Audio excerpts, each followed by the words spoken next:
Alaikum. Peace to you all. My name is Saba Ahmed. I'm a law student at American University.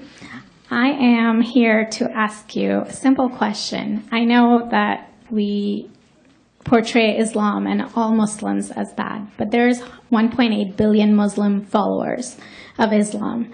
We have 8 million plus Muslim Americans in this country, and I don't see them represented here. But my question is, how can we fight an ideological war with weapons? How can we ever end this war? The jihadist ideology that you talk about, it's an ideology. How can you ever win this thing if you don't address it ideologically? Great question. I am so glad you're here, and I am so glad you brought that up because it gives us an opportunity to answer. What I find so amazing is since the beginning of this panel, which we are here about Benghazi attack against our people, not one person mentioned Muslims. We are here against Islam, or we're launching war against Muslims. We are here to discuss how 4 Americans died and what our government is doing. We were not here to bash Muslims. You were the one who brought up the issue about most Muslims, not us. And since you brought it up, allow me to elaborate with my answer. There are 1.2 billion Muslims in the world today. Of course, not all of them are radicals. The majority of them are peaceful people.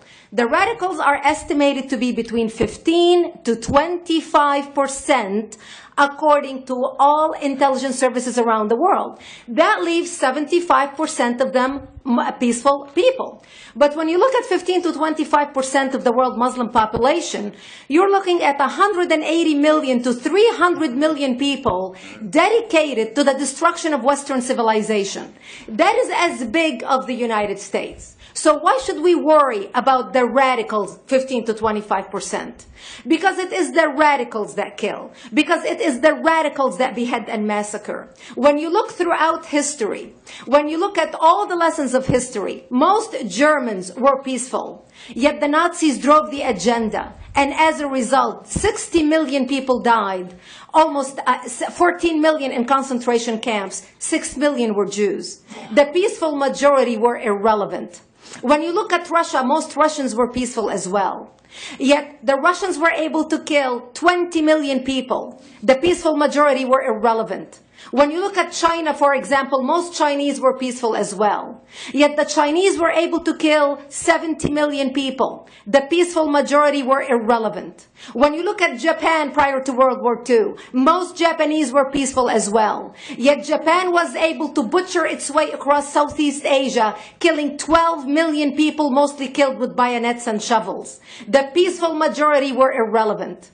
On September 11th in the United States, we had 2.3 million Arab Muslims living in the United States.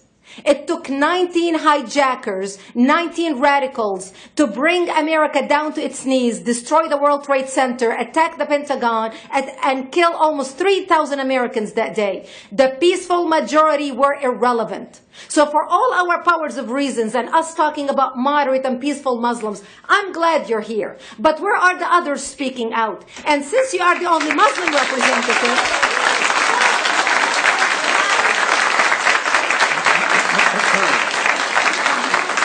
applause till the end.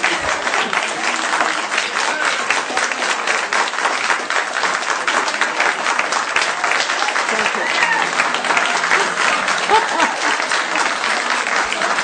Thank you. And since you're the only Muslim representative in here, you took the limelight instead of speaking about why our government, and I assume, are you an American?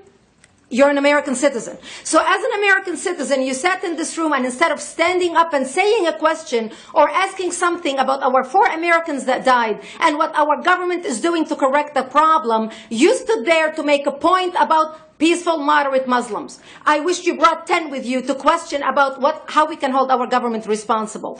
It is time we take political correctness and throw it in the garbage where it belongs and stop calling it fair.